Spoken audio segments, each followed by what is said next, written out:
Hello friends, welcome to my channel Pratishtha classes. मैं हूं मीना मिश्रा और आज जो हमारा ये लेक्चर है उसका टॉपिक है मैट्रिसेस। इससे पहले जो आपने मैट्रिसेस का लेक्चर अटेंड किया था उसमें हमने ये देखा था कि मैट्रिसेस कितना यूजफुल होता है और इजी इसलिए क्योंकि इसमें कैलकुलेशन बहुत सारे हैं और फॉर्मूले बहुत ही कम है। उसके बाद हमने उसमें मैट्रिसेस के टाइप भी देखे थे। आज उसी में हम आगे बढ़ेंगे और हम सीखेंगे इक्वालिटी ऑफ मैट्रिसेस क्या होता है। तो देखिए, अगर हमारे पास दो मैट्रिक्स है, जैसे कि एक हो गया A इज इक्वल टू 2 3 1 2 और दूसरा हो गया B is equal to again 2 3 1 2, तो इसको हम बोलेंगे इक्वल मैट्रिक्स। क्यों बोलेंगे इक्वल मैट्रिक्स? किसका? क्योंकि इसका ऑर्डर सेम है। देखो यहाँ जो भी नंबर है वो सब एक जैसे लिखे हुए हैं। ओके, अगर इसकी जगह कुछ ऐसा तो हम इसको क्या बोल सकते हैं, A is equal to B। लेकिन अगर कुछ ऐसा होता,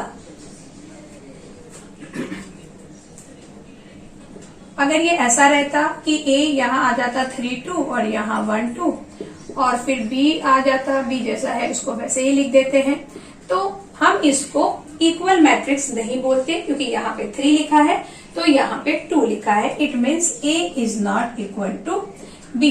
मतलब क्या हुआ कि दो मैट्रिक्स को आप इक्वल मैट्रिक्स तब बोलेंगे जब उसके ऑर्डर सेम हो, यानी जो एलिमेंट A में जहां लिखा हुआ है B में भी वो एलिमेंट वहीं पे होना चाहिए। एक और एग्जांपल हम देखते हैं कि यहाँ पर इसकी, जैसे कि आपके पास एक मैट्रिक्स है, यहाँ पे ये A B C D, okay, और एक दूसरा मैट्रिक्स है B इज इक्वल टू 2 3 4 8, ये दूसरा मैट्रिक्स है और हमें ये कंडीशन दी हुई है कि A is equal to B। अगर ये इक्वल मैट्रिक्स है तो क्या होगा? उस केस में हम इसको कैसा लिखेंगे?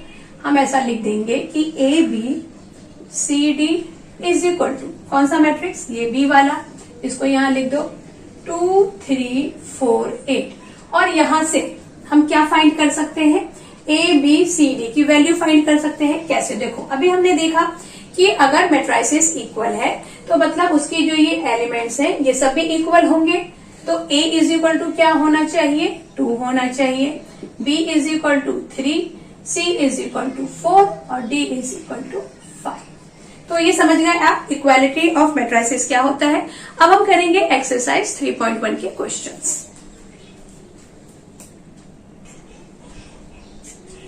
तो देखो, ये क्वेश्चन नंबर 1 है। इसमें क्या है, इन अ मैट्रिक्स, ये आपको एक मैट्रिक्स दिया हुआ है A is equal to 2 5 19 -7 35 -2 5/2 12 then √3 1 -5 और 17। ये एक मैट्रिक्स है। अब इसमें बोल रहे हैं फर्स्ट क्वेश्चन जो है द ऑर्डर ऑफ मैट्रिक्स। इस मैट्रिक्स का हमें ऑर्डर फाइंड करना है। तो इससे पहले वाले लेक्चर में हमने ऑर्डर फाइंड करना सीखा था। ऑर्डर मतलब क्या कि number of rose into number of column. तो यहाँ पे देखो, हमने क्या देखा था कि ये जो लाइन होती है इसको हम रो बोलते हैं और ऐसे ये जो वर्टिकल लाइन है इसको हम बोलते हैं कॉलम। तो इसमें जब आप काउंट करेंगे तो देखो, ये सीधी सीधी जो लाइन है हॉरिजॉन्टल लाइन, ये कितनी है? 3 है, 3 और नंबर ऑफ कॉलम कितना है? 1 2 3 4, नंबर ऑफ कॉलम है 4। तो फर्स्ट का जो आंसर होगा, आंसर ऑफ 1 क्या होगा? Order is, order of given matrix is 3 into 4। ये हो गया फर्स्ट का आंसर। ओके, अब आंसर नंबर सेकंड क्वेश्चन क्या बोल रहा है?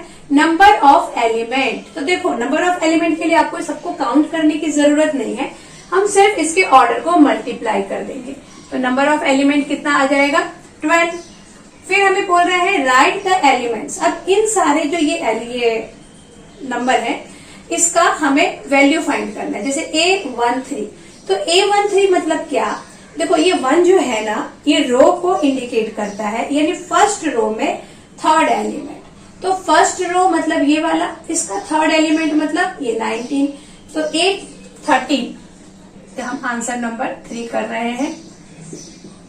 A13 का आंसर कितना आ जाएगा? 1, यानी फर्स्ट रो का ये थर्ड, ये वाला 19। ठीक है, उसके बाद हमें क्या फाइंड करना है? A21। तो 21 मतलब क्या? समझ गए ना आप लोग कि सेकेंड रो का फर्स्ट एलिमेंट।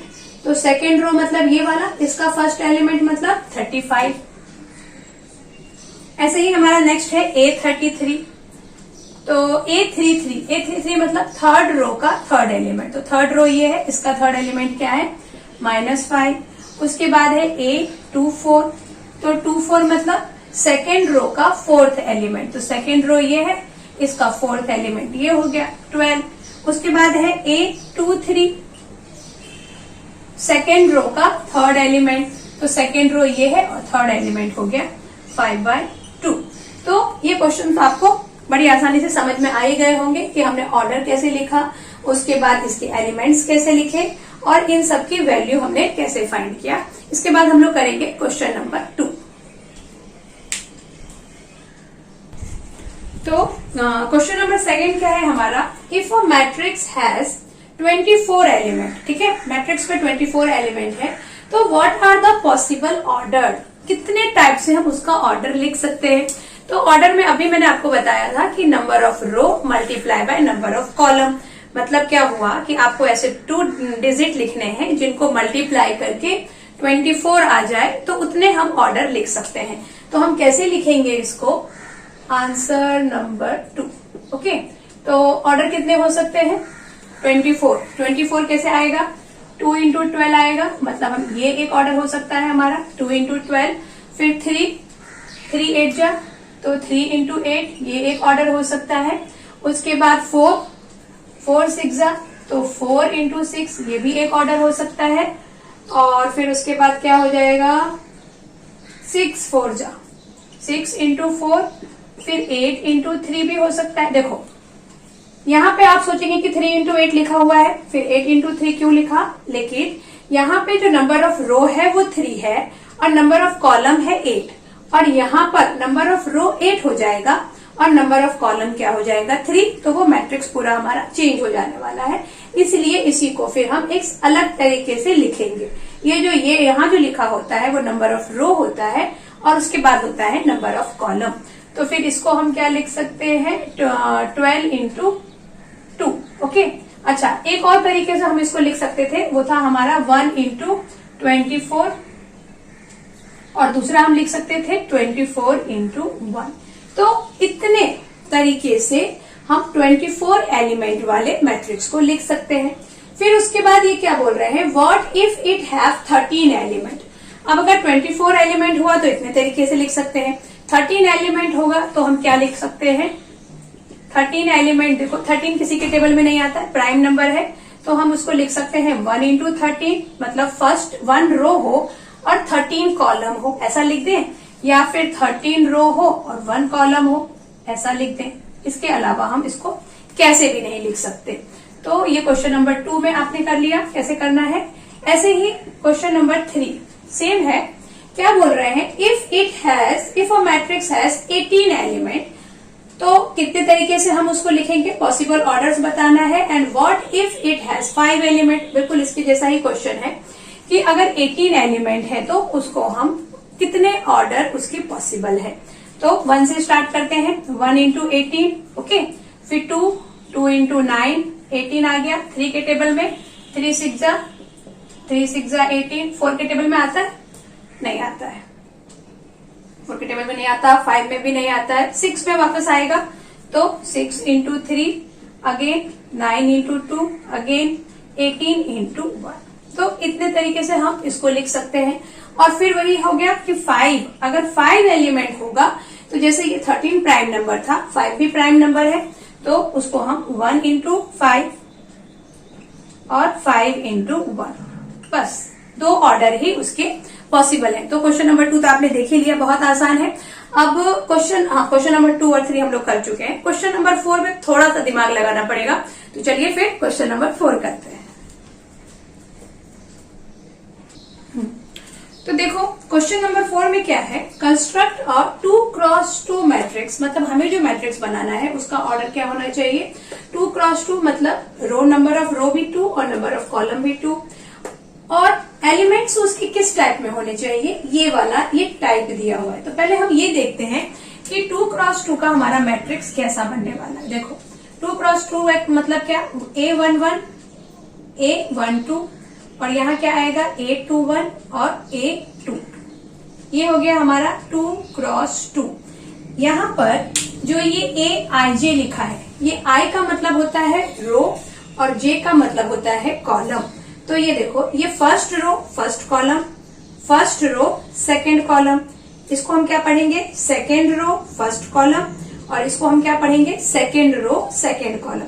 फर्स्ट वाले को रो बोलना है और सेकंड जो लिखा है उसको हम बोलेंगे कॉलम। तो ये जो एलिमेंट है ये क्या है, फर्स्ट रो फर्स्ट कॉलम, ये फर्स्ट रो सेकंड कॉलम, ये किसका है सेकंड रो फर्स्ट कॉलम, और ये second row second column. Okay, तो अब हमें इनकी वैल्यू फाइंड करना है इस मेथड में। तो A11, इसमें जब हम A11 की वैल्यू फाइंड करेंगे तो वो कैसा होगा, देखो A11 is equal to I के प्लेस पे आपको क्या रखना है 1, और J के प्लेस पे भी क्या रखना है 1, यानी 1 + 1 का होल स्क्वायर बाय 2। इसको सॉल्व करेंगे तो 1 + 1 कितना हो जाएगा 2, 2 का स्क्वायर करेंगे तो 4, 4/2, 2 2 = 4, मतलब यहाँ आ गया 2। ओके, इसको ऐसा बॉक्स में डालूं ताकि याद रहे। फिर A12 मतलब ये वाला, तो यहाँ पर देखो IJ आपको ये ध्यान रखना है, ये I है ये J है, तो यहाँ पर I के प्लेस पे हम क्या रखेंगे 1, और J के प्लेस पे क्या रखेंगे 2/2 स्क्वायर। तो 2 + 1 यानी 3, 3 का स्क्वायर मतलब 3 3 = 9, 9/2 ये आने वाला है। ठीक है, उसके बाद हम फाइंड करेंगे A21। तो A21 कितना हो जाएगा, यहाँ पे I क्या है अभी हमारे पास 2 है और J है 1, यानी 2 + 1 का होल स्क्वायर और बाय 2। तो ये कितना आने वाला है, यही लिख देती हूँ, 2 + 1 मतलब 3, 3 का स्क्वायर मतलब 3 3 = 9, और ये भी कितना आ जाएगा 9/2। उसके बाद हम क्या फाइंड करेंगे A22। A22 में क्या फाइंड करने वाले हैं, वापस I हमारा 2 है, J हमारा 2 है, इसको स्क्वायर कर दो और बाय 2 लिख दो। तो 2 + 2 = 4, 4 का स्क्वायर करेंगे तो 16, और 16/2 कैंसिल कर दो, 8 आ गया। तो इस तरह से हमने सारे एलिमेंट फाइंड कर दिए। अब ये जो हमारा मैट्रिक्स है उसमें हम वैल्यू सब्स्टिट्यूट कर देते हैं। तो A11 कितना आया था हमारा 2 आया था, A12 कितना आया था 9/2, यहाँ लिख दो। उसके बाद A21 कितना आया था, अगेन 9/2 था, और A22 था हमारा 8। तो ये हमारा मैट्रिक्स हो गया ऑर्डर 2 × 2 का, और इसके जो एलिमेंट है वो हमने इस पैटर्न को फॉलो करते हुए लिखा है। तो ऐसे ही आपको इसमें क्वेश्चन नंबर 4 में अलग अलग पैटर्न दिए हुए हैं, और उससे हमें 2 × 2 का मैट्रिक्स बनाना है। तो सेकेंड पैटर्न क्या है हमारा, सेकेंड पैटर्न है AIJ is equal to I/J। AIJ is equal to I/J, ये सेकेंड पैटर्न है। ओके, तो इसको भी हम स्टार्ट करते हैं करना। देखो हम यहाँ पे क्या ले लेंगे कि अगेन 2 × 2 का ही बनाना है। तो A11, A12, A21 और A22, 2 × 2 का हो गया। अब यहाँ पर A11, तो A11 कितना होने वाला है, I क्या है 1 और J क्या है, J भी 1 है, तो 1/1 मतलब 1। अब A12 मतलब again I is 1 but J is 2, तो 1/2 हो गया। फिर इसी के नीचे लिख देती हूँ A13 क्या है, सॉरी यहाँ पे A13 नहीं है, A21 है उसके बाद। तो A21 यहाँ पे देखो I क्या है 2 है और J हो गया 1। फिर हमारा आ गया A22, तो A22 में I क्या है 2 है और J भी 2 है, तो ये कैंसिल होके बन गया 1। तो हमारा जो मैट्रिक्स आएगा आंसर में वो क्या आने वाला है,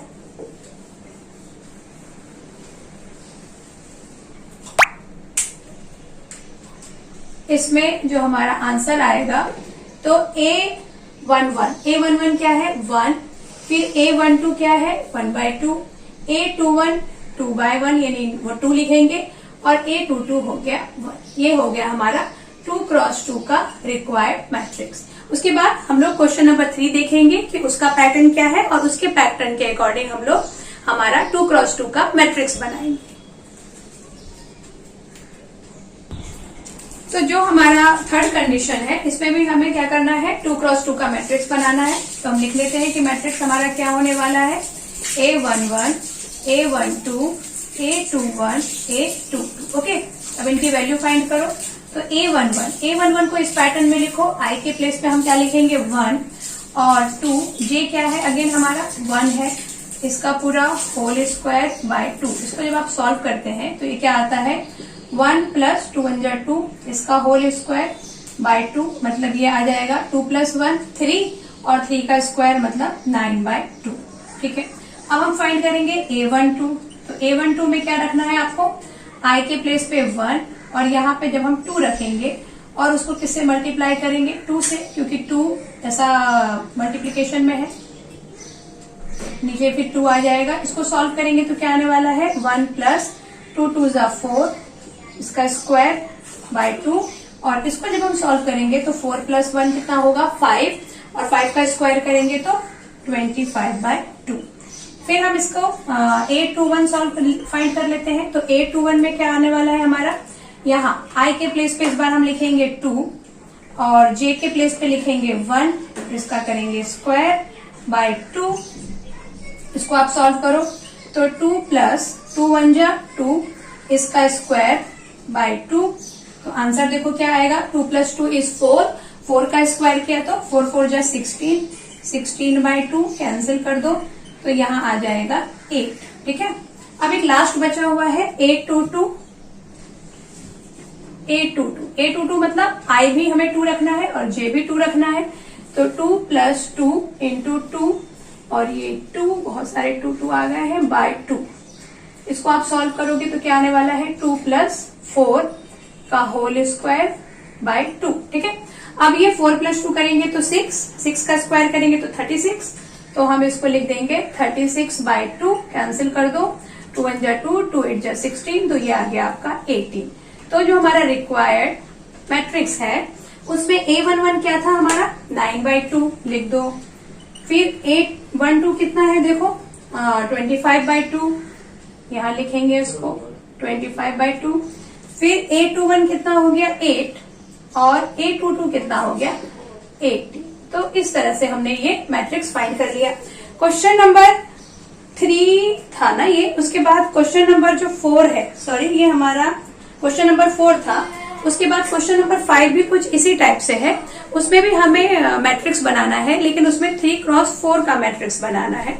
3 × 4 मतलब उसमें रो 3 होंगे और कॉलम होंगे 4 और उसमें भी हमें कुछ पैटर्न को फॉलो करना है जो क्वेश्चंस में दिया हुआ है। तो अब हम क्वेश्चन नंबर 5 करेंगे।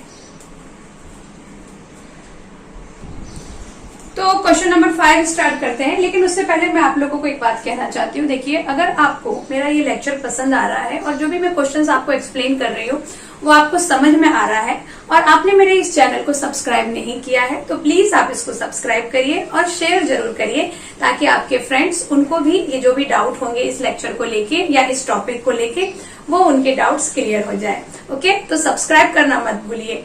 ठीक है, हम क्वेश्चन नंबर 5 करते हैं। अब construct of 3 × 4 matrix whose elements are given by। तो ये पैटर्न को फॉलो करते हुए हमें मैट्रिक्स बनाना है और उसका ऑर्डर क्या होना चाहिए 3 × 4। तो पहले हम 3 × 4 मैट्रिक्स का एक सैंपल बना के रखते हैं कि किस टाइप का मैट्रिक्स आने वाला है। तो 3 × 4 है, मतलब रो कितने होने चाहिए 3 और कॉलम होने चाहिए 4, यानी 1 1, A12, A13 और A14। ओके, फिर second row A21, A22, A23, A24। फिर third column third row A31, A32, A33 और A34। तो ये हमारा ऑर्डर हो गया 3 × 4 का। देखो इसमें रो है ना, रो ये 3 है, ये 3 रो हो गए और ये 4 कॉलम हो गया।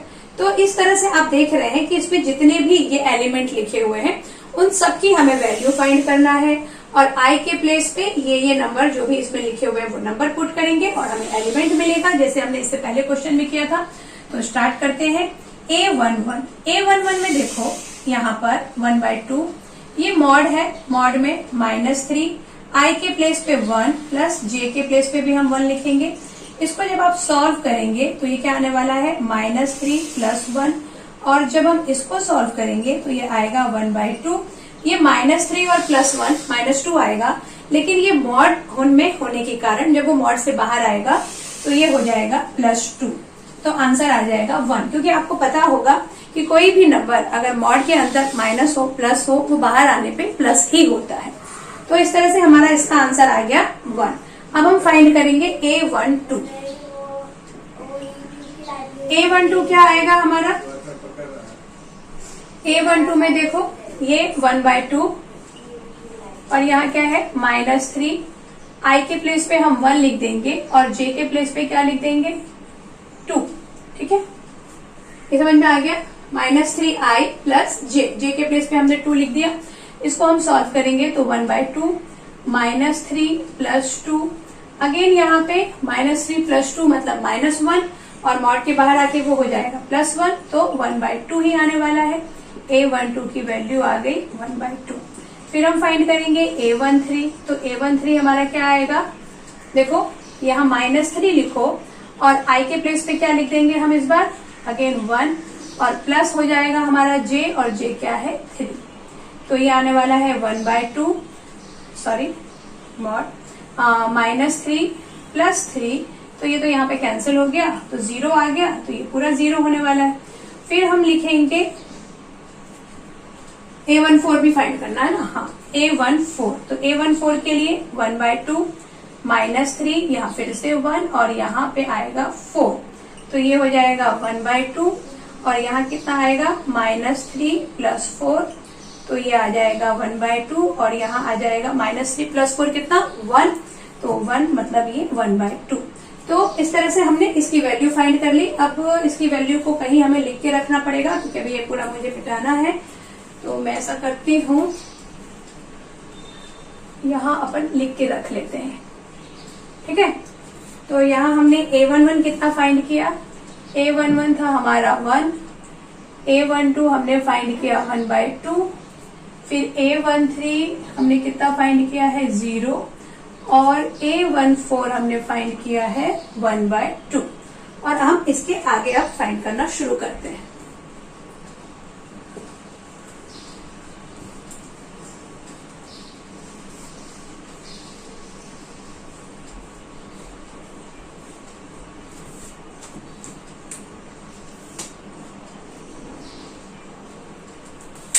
तो चलो स्टार्ट करते हैं। 1 की लाइन तो हो गई, अब हमें क्या फाइंड करना है? A21 आप फाइंड करेंगे तो यहाँ पे क्या आएगा 1/2 -3, I के प्लेस पे क्या लिखेंगे 2 और J के प्लेस पे क्या लिखेंगे 1। मैं बार बार ये बॉक्स बना रही हूँ, ये मॉड का साइन है, तो यहाँ आ जाएगा 1/2 -3 × 2 कितना होगा -6 + 1, तो इसका आंसर क्या आ जाएगा 1/2 -6 + 1 मतलब -5, लेकिन -5 मॉड से बाहर आएगा तो +5 ही रहने वाला है, तो इसका आंसर आ जाएगा 5/2। ऐसे ही फिर हम A22 फाइंड करेंगे, तो A22 में क्या हो जाएगा 1/2, यहाँ -3 और यहाँ तो 2 आएगा और यहाँ प्लस में आ जाएगा 2। ओके, तो यहाँ आंसर क्या आने वाला है 1/2 -6 + 2, तो क्या हो जाएगा 1/2 -6 + 2 कितना होता है -4 मॉड से बाहर आएगा तो +4, ये 2 2 = 4, तो यहाँ आ जाएगा 2। उसके बाद नेक्स्ट हम करेंगे A23, तो A23 मतलब 1/2, यहाँ आ जाएगा -3, यहाँ 2 और प्लस यहाँ आएगा 3, तो इसको फिर यहाँ सॉल्व कर लेते हैं। तो यहाँ कितना आने वाला है A23 की वैल्यू आएगी आपकी 1/2 और ये देखो -6 + 3 -6 + 3, तो ये कितना आएगा 1/2 -6 + 3 कितना होगा -3 होगा, तो -3 बाहर आके +3 ही होने वाला है, तो ये आ जाएगा 3/2। उसके बाद A24 कितना आने वाला है 1/2, फिर यहाँ पे क्या था, किसमें पुट करना है हमें -3, I के प्लेस पे क्या रखना है 2 और J के प्लेस पे रखना है 4। इसको जब हम सॉल्व करेंगे तो क्या आएगा -3 × 2 मतलब 6 -6 +4, तो अगेन यहाँ पे आ जाएगा -2 बाहर आके हो जाएगा +2, तो 1/2 इंटू 2 मतलब कैंसिल, यानी कि 1। तो इस तरह से हमने A22 का भी फाइंड कर लिया। अब हम फाइंड करेंगे, तो यहाँ लिख दे A21 का क्या था। A21 आया अपना 5/2 और A22 कितना आया हमारा, A22 हमारा था 2 और A23 कितना आया 3/2 और A24 आया हमारा 1। ठीक है, अब हम उसके बाद फाइंड करेंगे A31। ठीक है,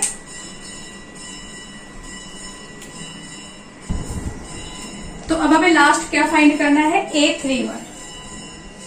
A31 में हम क्या लिखेंगे, 1/2 -3, I के प्लेस पे क्या आ जाएगा 3 और J के प्लेस पे आ जाएगा 1। इसको सॉल्व करेंगे तो 1/3 2 3 3 9 +1, तो यहाँ कितना आंसर आएगा देखो, -9 +1 यानी -8, -8 बाहर आके +8 होगा, तो 8/2, तो ये आ गया 4। उसके बाद A32, तो A32 मतलब यहाँ -3, I के प्लेस पे हम कितना लिखेंगे, I के प्लेस पे हम 3 लिखेंगे और J के प्लेस पे हम लिखेंगे 2, तो ये आ जाएगा 1/2, ये हो गया -9 +2 और आंसर कितना आ जाएगा, -9 +2 मतलब -7। ठीक है, -7 और -7 बाहर आके +7 हो जाएगा, तो 7/2 आएगा। फिर ऐसे ही जब हम इसका A33 फाइंड करेंगे तो वो क्या होने वाला है, 1/2 और यहाँ -3, I के प्लेस पे हम क्या लिख देंगे 3 और J के प्लेस पे भी हम 3 ही लिखेंगे, तो ये आंसर आ जाएगा 1/2। इसका आंसर उस तरफ लिख देती हूँ, ये आने वाला है आपका A33 आएगा 1/2 और यहाँ देखो 3 3 9, 9 प्लस -9 और +3 कितना आएगा, -6 मॉड के अंदर, और जब ये मॉड से बाहर आएगा तो ये हो जाएगा 6/2 मतलब 2 3 जा 6। तो इस तरह से हमने A33 भी फाइंड कर लिया। अब हम फाइंड करेंगे A34। तो A34 में क्या आने वाला है, 1/2 -3, I हमारा 3 है और +4, तो इसका आंसर देखो क्या आएगा, 1/2 अगेन -9 +4, तो -9 +4 क्या होगा, -5, तो -5 बाहर आएगा तो +5 हो जाएगा और ये हो जाएगा 5/2। तो इस तरह से हमने सारी वैल्यू फाइंड कर ली। अब जो हमारा जो मैट्रिसेस था वो क्या था, A11, A12, A13 और A14, यहाँ पे था A21, A22, A23, A24, फिर था A31, A32, A33 और A34। तो ये सारी वैल्यू हम इसमें आप सब्स्टिट्यूट कर देते हैं तो हमारा रिक्वायर्ड मैट्रिक्स आ जाएगा। तो A11 क्या था, देखो 1, A12 क्या है 1/2, A13 क्या फाइंड किया था हमने 0 और A14 हमने फाइंड किया था 1/2। ठीक है, उसके बाद A21 क्या फाइंड किया था 5/2, A22 हमारा 2 था, A23 हमारा था 3/2 और A24 था हमारा 1, फिर 3/1 क्या था, 3/1 तो इधर है, 3/1 किधर गया, ये रहा 4, A31 4 है, A32 कितना है 7/2 और फिर 3/3 में कितना फाइंड किया था हमने 3 और 3/4 में कितना फाइंड किया था 5/2। तो ये हो गया हमारा मैट्रिक्स। तो इसमें एक क्वेश्चन और बाकी है, वो हम लोग नेक्स्ट लेक्चर में करेंगे और उसके बाद ये क्वेश्चन नंबर 5 है, फिर 6, 7 और भी बहुत सारे क्वेश्चंस है। उसमें हम लोग वो जो इक्वालिटी ऑफ मैट्रिक्स जो हमने अभी सीखा है वो सब उसमें यूज होगा। दो उसमें आपको मैट्रिक्स दिए हुए हैं और उनको इक्वल करके हमें उसके जो वेरिएबल है उनकी वैल्यू फाइंड करनी है, तो वो हम लोग अगले लेक्चर में करेंगे। ओके, एंड इस लेक्चर में बस इतना ही, मिलते हैं अगले लेक्चर में और सब्सक्राइब और शेयर करना मत भूलिए। Bye, thanks for watching.